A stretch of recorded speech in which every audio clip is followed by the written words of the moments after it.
Okay తాతయ్య, thank you. రేపు ఎయిర్పోర్ట్కి రావాలి. ఎయిర్పోర్ట్కి వెళ్తారా? చెప్పండి. ఎయిర్పోర్ట్కి వెళ్తారా? పోతే కొట్టండి. ఎయిర్పోర్ట్కి వెళ్తారా?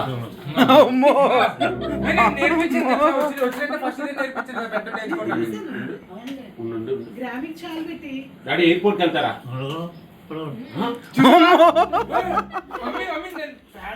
ఫస్ట్ ఇది పెట్ట నేర్పించింది ఇదంటే ఓకే అని చెప్పాను తాతయ్యకి. సార్ ఇల్లు ఏం చేస్తారు? ప్యారిస్ వెళ్ళిపోతారు ఏంటి సార్? సార్ కొన్ని ప్యారిస్ వెళ్ళిపోతారా? ఏమండి ప్యారిస్ ఏమి వెళ్ళిపోతారండి?